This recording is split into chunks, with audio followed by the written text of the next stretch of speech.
Hello, welcome to the third part of this lectures on the von Neumann Morgenstern representation theorem. In this lecture, we are going to prove a real key lemma in the proof of the theorem. Okay, so to remind you again, just to make it somewhat self-contained, Z is a finite set of prizes. So this is finite.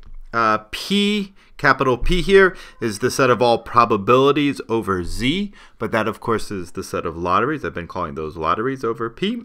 And then we have the agent's preference relation on P. So three axioms. A1, first of all, that this relation is in fact a preference relation, so it satisfies negative transitivity and asymmetry. A2 is the independence assumption, and A3 is what we've been calling the Archimedean or continuity axiom. And we'll see why it's called continuity axiom in the proof of this next lemma. So the lemma we're going to prove here is the following. Suppose that the preference relation satisfies these three axioms.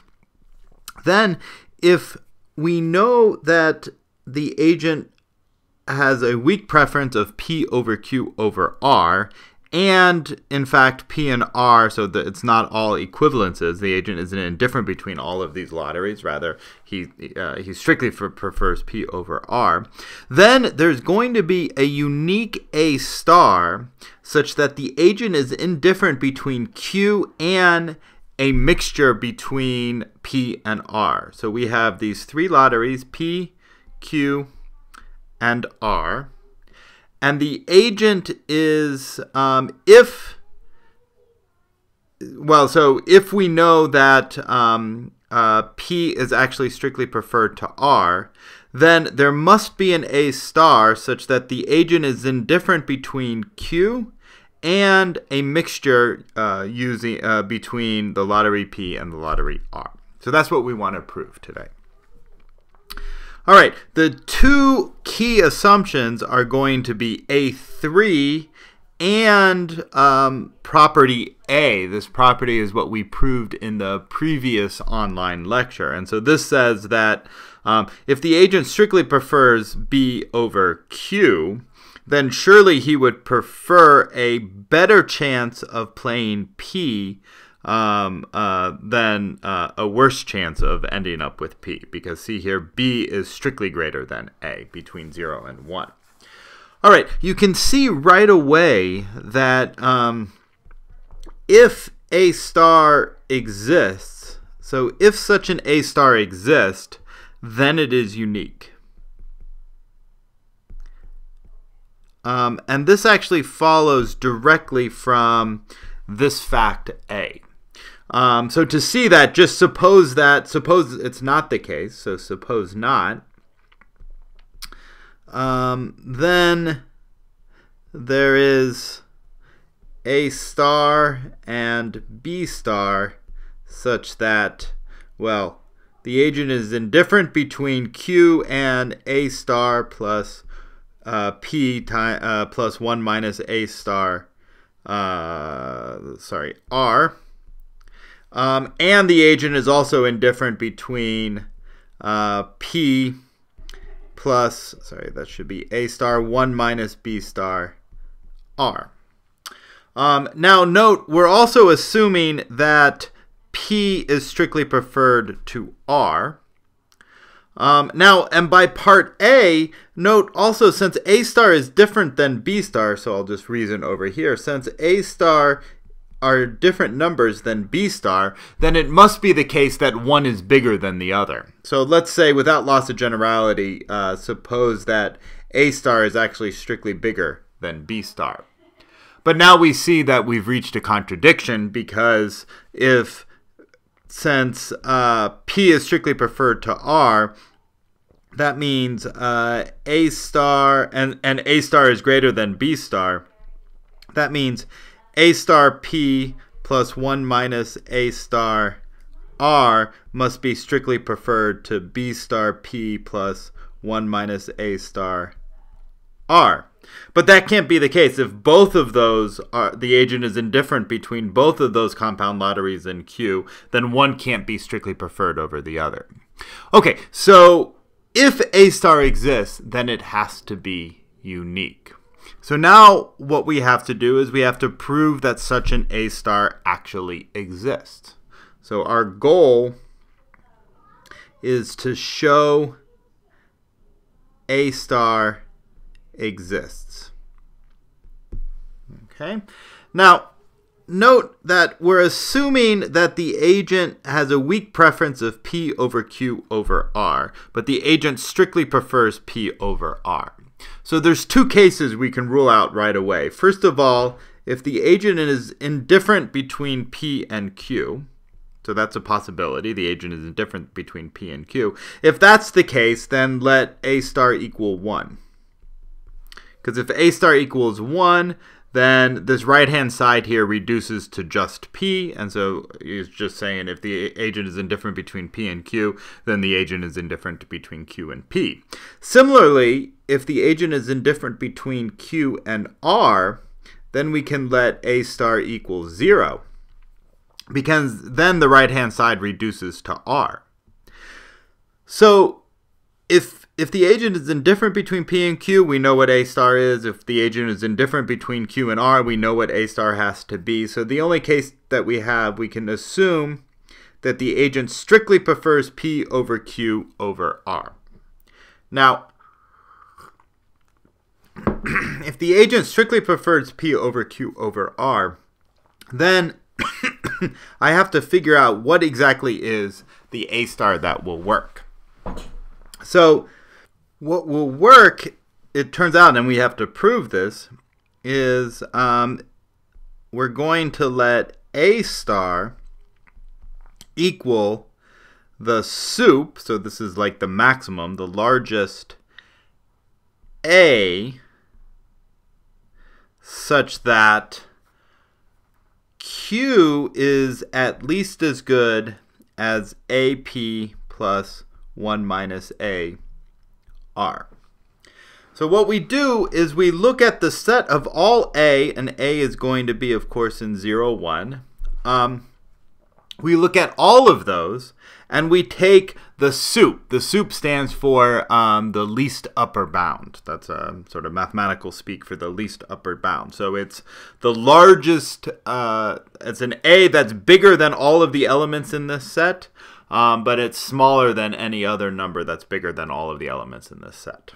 Now, this least upper bound must exist. Why? Well, note that inside of this set is non-empty, since 0, A equals 0 is an element in this set. Because if A equals 0, then we have, this just reduces to saying Q is at least as good as R, and we've supposed that Q is at least as good as R. Okay, so we're going to let A star, in this case, it's going to be the least, it's going to be the smallest A, such that A is bigger than all the other A. So A star is the smallest number that's bigger than all the A's, such that Q is at least as good as AP plus 1 minus AR. So our goal now is to prove that this A star is the number we want. This is the number that will satisfy this equation right here. Okay, now, so here's just a reminder of what A star actually is. And there's two facts that we're going to note right away. First of all, if 1 is greater than or equal to A, which is strictly bigger than A star, then I claim that it must be the case that AP plus 1 minus AR is strictly preferred to Q. Now, why is that the case? Well, since A is the smallest number that's bigger than all the elements in this set right here, if A is strictly bigger than A star, we know that A is not an element of this set. And the only way to not be an element of this set is to not satisfy the equation Q is at least as good as AP plus 1 minus AR. But since this is a preference relation, then we know that the preference relation is complete. So if Q is not at least as good as AP plus 1 minus AR, then it has to be the case that that compound lottery is strictly preferred to Q. Secondly, if 0 is less than or equal to A is less than A star, then in fact we have the opposite. We know that Q is strictly preferred to AP plus 1 minus AR. Now why is that? Well, the reasoning here is not quite as direct. So first of all, if A is less than A star, okay, because if A is less than A star, then we know in particular that A is an element of this set, but that just gives us that Q must be at least as good as AP plus 1 minus AR. Why do we know that Q is strictly preferred to AP plus 1 minus AR? That doesn't follow directly from knowing that A is smaller than A plus, or A star. So the reasoning goes as follows. So if A is strictly smaller than A star, then since these are real numbers, there is an A prime such that, well, 0 is less than or equal to A is less than A prime is less than A star.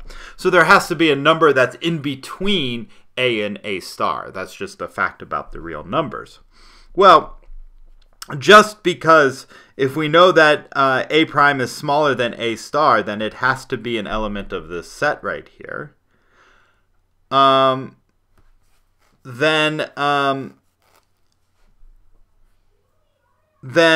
we also know that so we know that Q then must be at least as good as A prime P plus 1 minus A prime R.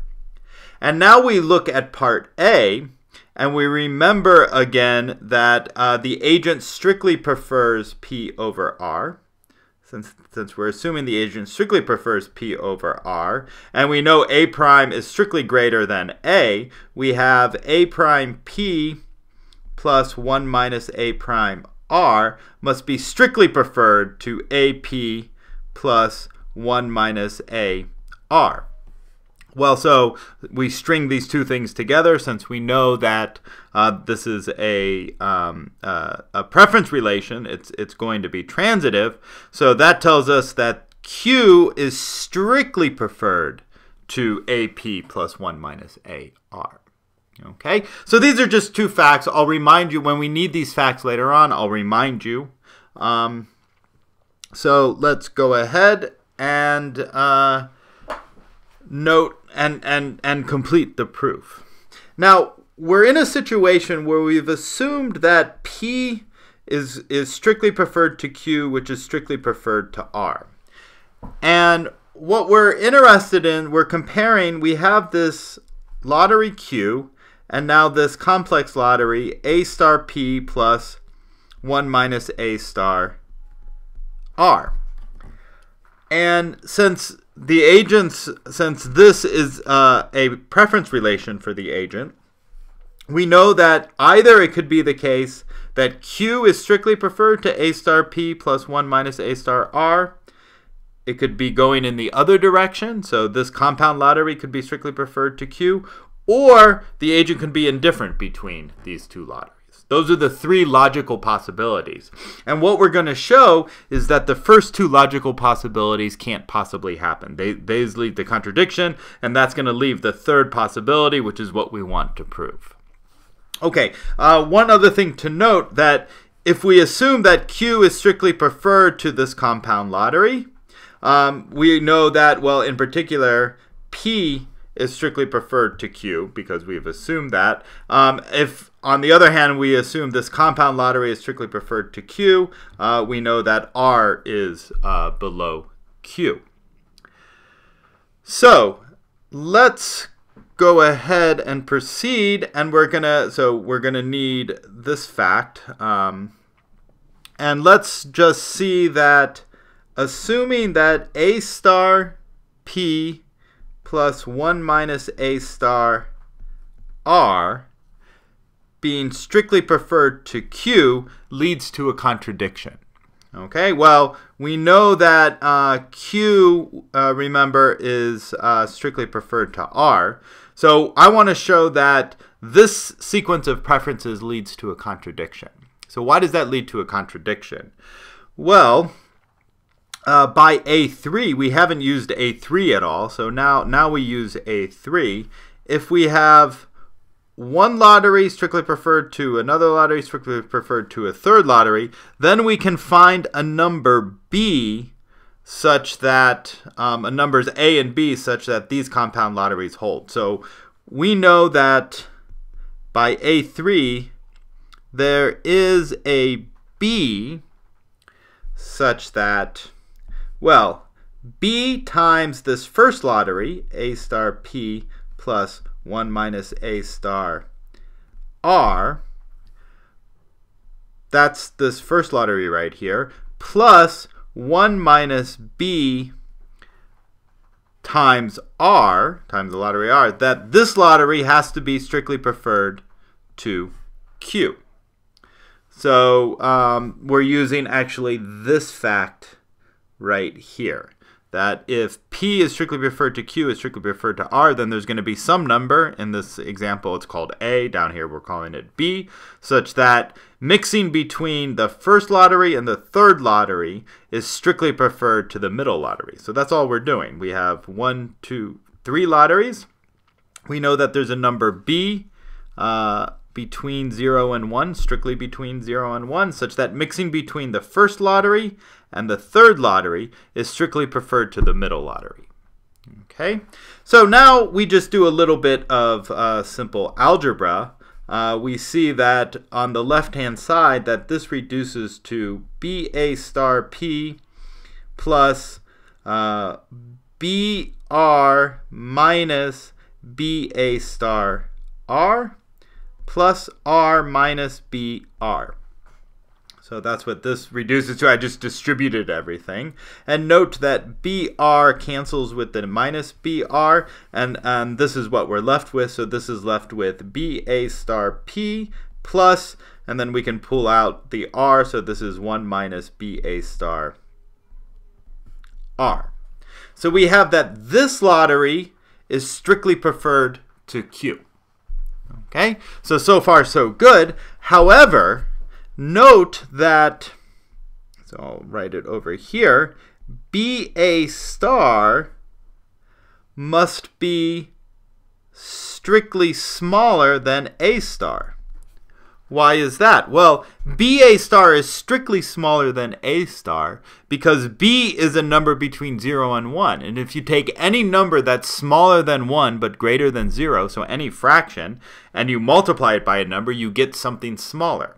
Okay, because you're multiplying some number by something smaller than 1. Well, between 0 and 1, we should say. And the resulting number has to be smaller than the number you started with. Well, now we can just apply this fact right here. And this tells me, well, it must be the case that if this a is smaller than a star, that q must be strictly preferred to ba star p plus 1 minus ba star r. But that's a contradiction. We can't have q is strictly preferred to this compound lottery, but that compound lottery is strictly preferred to q. So this leads to a contradiction. So it can't be the case. This assumption can't possibly hold.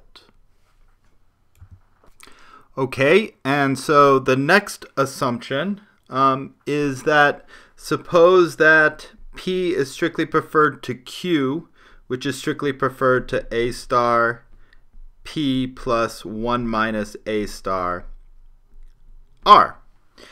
So I want to show again that this is also going to lead to a contradiction. Now again, we use A3, and we know that there is a b which is in 0, 1, so a b strictly between 0 and 1, such that, and now what we're going to do is we're going to note that we're going to use this part of A3. Q is going to be strictly preferred to 1 minus b times p plus 1 minus, plus b times this second lottery, which is a star p plus 1 minus a star r. So this sort of non-standard way of thinking about things is just going to make the algebra work out a little bit easier, so that you can much more quickly see that this leads to a contradiction. So basically what I'm doing is, this says there exists a b between 0 and 1 such that q is strictly preferred to bp plus 1 minus br. Well, over here it has exactly the same form, except I'm using the 1 minus b to multiply by the first lottery and b to multiply by the second lottery. But of course this is just an instance of that, of axiom A3. Okay, so now it's just a matter again of reducing, fixing up our notation a little bit. Doing a little bit of algebra, so b minus bp plus ba star p plus br minus ba star r. Now we just have to look at things in the right way. So if we gather these terms together here, note that we can pull out a p. This is going to be p times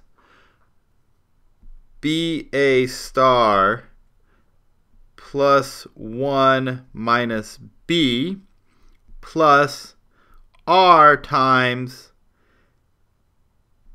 b minus ba star. And so this becomes p times, let's see, so this is going to be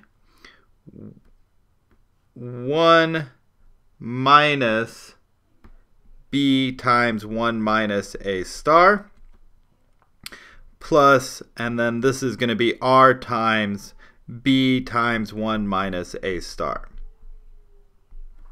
Okay, so that was kind of just a little bit of, here you just have to be a little bit clever to see how to think about things correctly.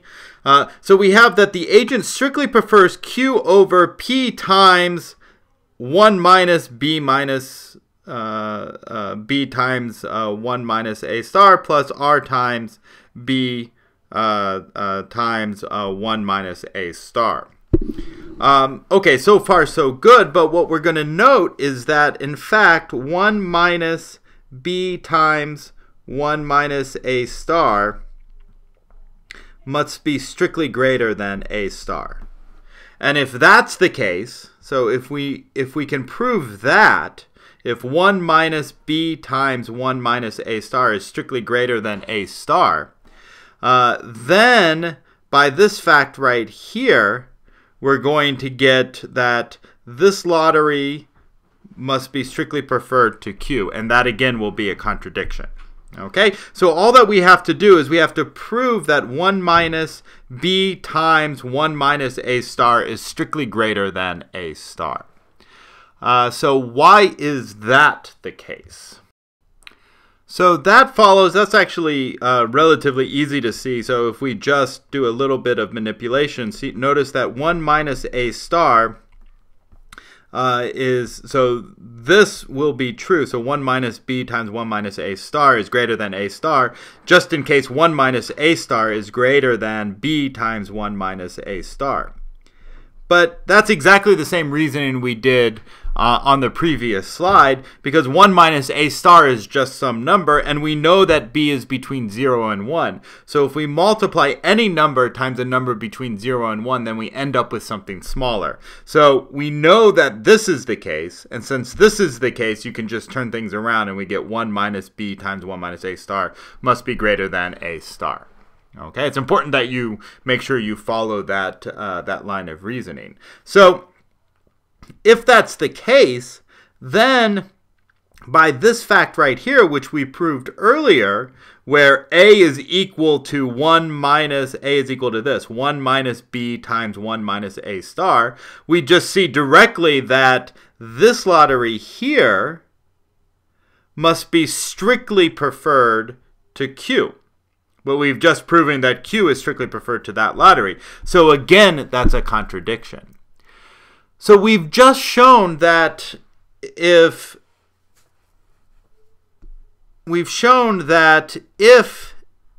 a star p plus 1 minus a star r being strictly preferred to q leads to a contradiction, and we've also shown that q being strictly preferred to a star p plus 1 minus a star r also leads to a contradiction. The only thing we have left is that the agent must be indifferent between q and a star p plus 1 minus a star r. So this is the sort of key lemma in this proof. The rest of it is showing how to make use of this fact to finish the main result.